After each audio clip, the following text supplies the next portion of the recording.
Hello and welcome to Clearview News Desk. We're reaching you live from Nigeria's capital city, Abuja. First, the headlines.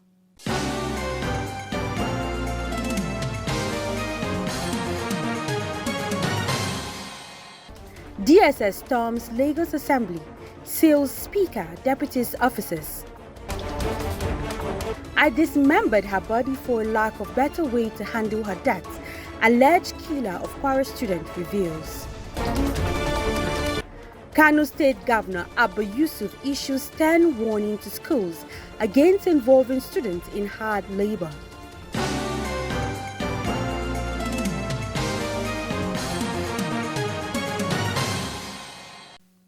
I am Florence Joshua with these and more. Men of the Department of State Security (DSS) and the Nigerian Police have stormed the premises of the Lagos State House of Assembly, sealing up the offices of the Speaker, Mojisola Miranda, and her deputy and clerk of the House in the early hours of Monday.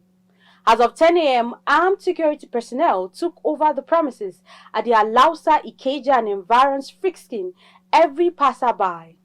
Recall that the embattled former Speaker of the House, Mudashiru Obasa, has sued the state lawmakers challenging his removal as the Speaker of the Assembly. Obasa, who was removed in absentia by 32 out of the 40 members of the State Assembly on January 13, 2025, has filed a motion at the Ikeja Division of the State High Court, where he is also seeking an accelerated hearing of this suit. The development has, however, generated controversy with members of the Governance Advisory Council (GAC), an apex political decision-making body of the All Progressive Congress (APC) in Lagos State, divided over Obasa's removal. Obasa maintained that none of the parties to the case would be prejudiced or suffer any injustice by the grant to his application. Reactions have continued to trail the gruesome murder and dismembering of Hafsa Lawal, a female final year student of the Kwara State College of Education, Ilorin, by the son of a prominent Islamic cleric in the state. The recent development has thrown the academic community and family of the victim into mourning, as this is coming barely a month after the gruesome murder and dismemberment of Salome Adaidu, a National Youth Service Corps member in Nasarawa State. Let's now join Clearview's Gloria Atta for details on this developing story.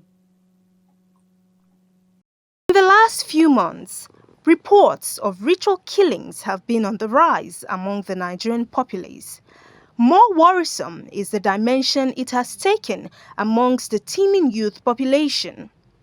Figures released by the National Bureau of Statistics shows that over 150 ritual killing cases, often linked to young people seeking quick wealth, have been recorded in the past 6 months. Barely a month after news of the gruesome murder and dismemberment of the body of Salome Adaidu, a National Youth Service Corps member in Nasarawa State by an acclaimed gospel singer, broke the internet, Nigerians are again greeted with news of the gruesome murder of another young woman in the same manner in Ilorin, Kwara State. Clearview reliably gathered that the victim, Hafsa Lawal, a private school teacher and final year student of the Kwara State College of Education, Ilorin, had gone missing on Monday, February 10, after leaving a naming ceremony she had attended to visit a friend she met via Facebook. When her whereabouts became unclear, her family reported her missing at the local police station, prompting an investigation into the calls made on her line, which led the police to Mohammed Bello, a self-acclaimed Muslim cleric. Following his arrest, the suspect denied the allegation of his involvement in the killing of the deceased, which prompted the police to conduct a search of his residence, where the dismembered body of Hafsa was discovered among other exhibits. In an interrogation video narrating what transpired between him and the victim, Bello alleged that Hafsa, who was his girlfriend, had told him she was hungry when she came to his house, and he left the house to get her food, but unfortunately returned to meet her gasping for breath. He alleged that Hafsa had previously told him she was asthmatic, adding that he dismembered her body because he could not think of a better way of handling her death.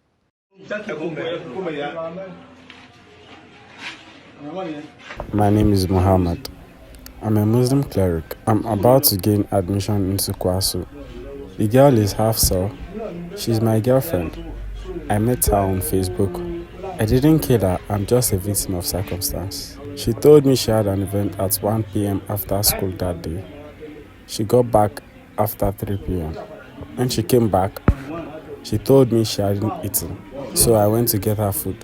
However, she was gasping for breath when I got back.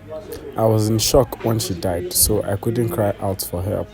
I dismembered her body and disposed of it at the public refuse dump.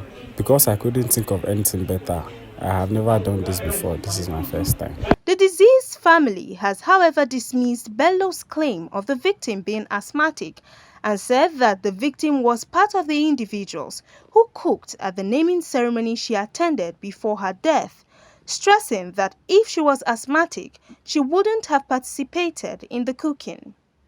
While the government are making effort to discourage the get-rich-quick syndrome among Nigerians, there have been calls from different quarters for the enactment of a law criminalizing the offense, as well as calls for parents and religious institutions to promote good moral values in their teachings. Gloria Atta, reporting for Clearview News.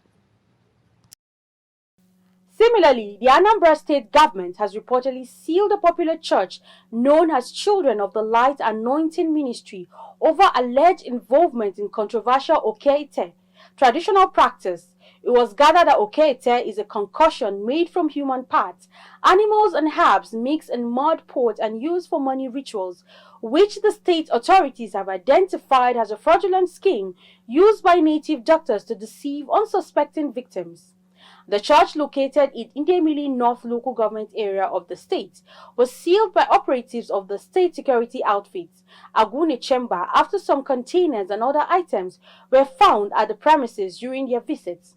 This was disclosed in a post on the Anambra State Government X handle on Sunday. This development, it was gathered, marked the third high-profile crackdown on quick riches and spiritualists in Anambra State, following the crackdown on arrests of popular native doctors and individuals engaged in Okete practices. The state authorities also sealed some of the shrines for engaging in such activities. Residents of Borno State, northeast Nigeria, have raised concerns over the increasing cases of child abductions linked to Boko Haram recruitment efforts. According to reports, some residents of the state recounted the agony of their missing loved ones and expressed the fear that the rise in child disappearance cases in the state may be linked to insurgent recruitment efforts. A video of a boy around 10 years old confessing to undergoing arms training went viral on social media at the weekend, along with approximately 30 other yet-to-be-identified children in a forest near Ajiri in Mafa local government area of Borno State. The video, posted by Zagazola Makama on X and reportedly recorded on January 22, 2025, captured the boy demonstrating his knowledge of handling firearms.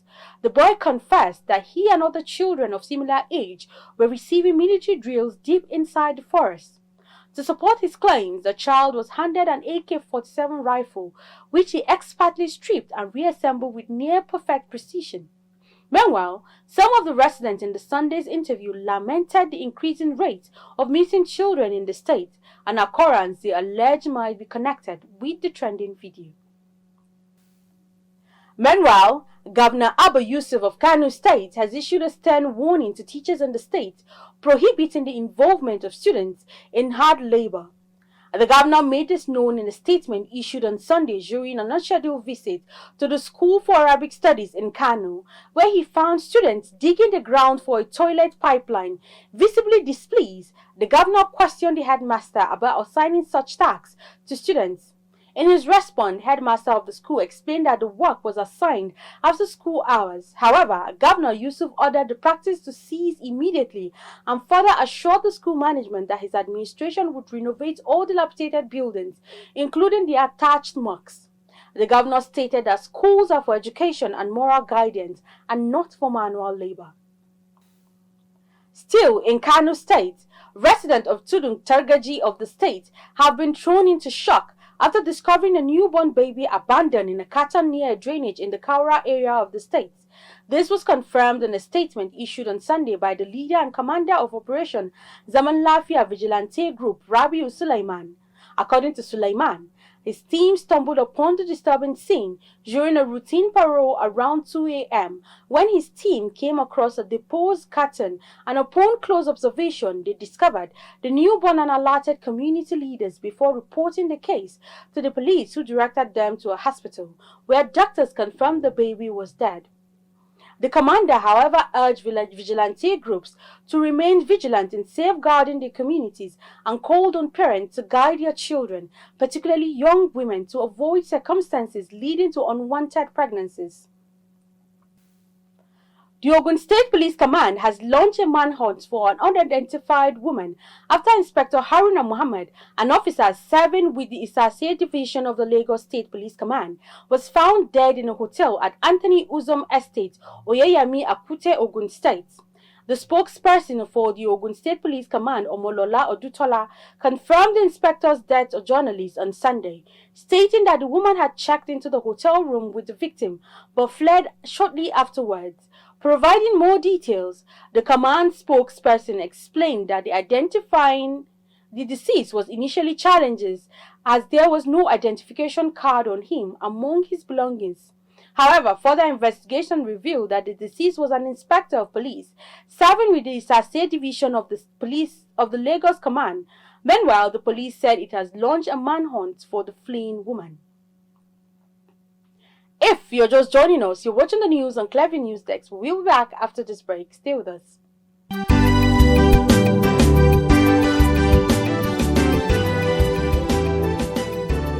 No one, after lighting a lamp, puts it under a bushel. This is therefore a call to individuals, organizations, embassies, political office holders, and more to inform the world about their activities and achievements through documentaries. Here at Clearview, we parade the masters in the business of producing world-class documentaries. Show your stuff to the world by first contacting us through telephone number 0704 244 1177 or email us at clearviewnewsroom@gmail.com. Watch Clearview News at 7 p.m. daily, Monday to Friday on MITV, channel 255, DSTV, and on our YouTube and Facebook pages. Clearview News Desk. We clear the view, one time and for all time. Welcome back. Two suspected one-chance operators have reportedly been killed by a mob in the Lube area of the Federal Capital Territory. A commercial driver who identified himself as Ahmed told journalists that the suspect had thrown a victim out of the moving vehicle, adding that the mob pursued the vehicle and caught up with the fleeing driver. It was gathered that the mob set ablaze the vehicle allegedly used to perpetrate the crime, while the victim was taken to a hospital by some Good Samaritans for medical care. Meanwhile, the spokesperson for the FCT Police Command, Josephine Ade, promised to respond to inquiries, but yet to do so as of the time of filing this report. The Congolese community in Abuja have held a special prayer breakfast session calling for peace and stability in the Democratic Republic of Congo, which has been plagued by over 2 decades of conflict. The report. Si mon peuple sur qui est invoqué mon nom, if my people who are called by my name s'humilie, will humble themselves, prie, pray, cherche ma face, seek my face, je l'exaucerai. I will answer them. The effect of the mid-90s Rwanda's genocide has left its negative impact on the DRC, which has been involved in a complex and prolonged conflict for over 3 decades. The conflict involved numerous armed groups, including the M23 rebel group as well as government forces and UN peacekeepers, has resulted in millions of displaced people, thousands of deaths, and widespread human rights abuses. Despite efforts to establish peace, the conflict has continued with renewed fighting in the eastern region of the country. The humanitarian crisis in the region is severe, with millions in need of assistance. Against this backdrop, the Congolese community in Abuja have come together to pray for the peace and stability of the DRC. The event held at the Abuja Community Center was attended, saw a large turnout of Congolese nationals and supporters. The session began with a moment of silence for victims, followed by prayers led by local religious leaders. Attendees shared personal stories and experiences, highlighting the devastating impact of the crisis on their families and communities. Speakers at the event emphasized the importance of unity and solidarity in the face of adversity, urging the national community to take stronger action to address the humanitarian crisis and support peace efforts in the DRC. Ces cultes étaient nécessaires pour nous, la RDC. More than 10 million of people are already dead in Congo. Women are being raped, people are displaced, people losing their home. Right now, as we are speaking, we have a big crisis in Goma. People have left their house with nowhere to go. So we are calling to all the friends of Congolese, all the Congolese everywhere in the world, every friend of Congolese. Today we will gather here, not only Congolese, with all our Nigerian friends, all our Francophone community friends, to pray that God justice will be established, that peace will reign in Congo. That's why we are doing this to bring awareness that this thing is happening and not to turn deaf ears to it. People are dying. If we don't do anything, today is happening to Congo, tomorrow it can happen to Nigeria. Yeah, actually it's so painful because you have so many people who are displaced. Women have been raped, children can't go to school, there's no water. You have a lot of crises going on there, sicknesses, you have cholera and all these things. And it's really affecting both politically, sentimentally, and everything. So nobody can be at peace when others are suffering somewhere. It's just like a part of your body who is sick. So it's the whole body that is sick.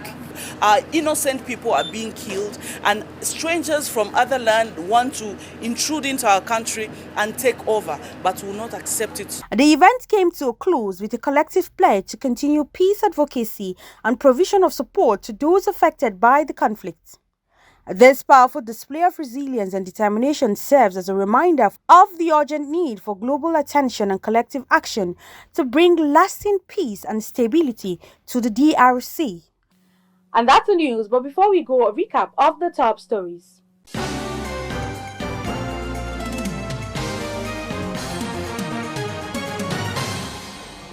Men of the Department of State Security (DSS) and the Nigerian police have stormed the premises of the Lagos State House of Assembly, sealing up the offices of the Speaker, Mojisola Miranda, her deputy and clerk of the House in the early hours of Monday. Alleged killer of Kwara student has revealed that dismembered the victim's body for lack of a better way to handle her death. Governor Abba Yusuf of Kano State has issued a stern warning to teachers in the state, prohibiting the involvement of students in hard labor.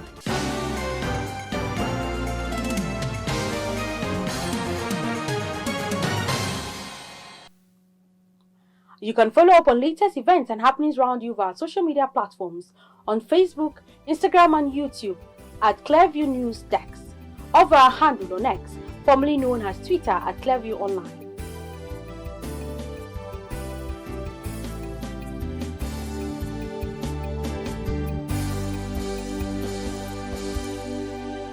Many thanks for watching. I'm Florence Joshua. Bye for now.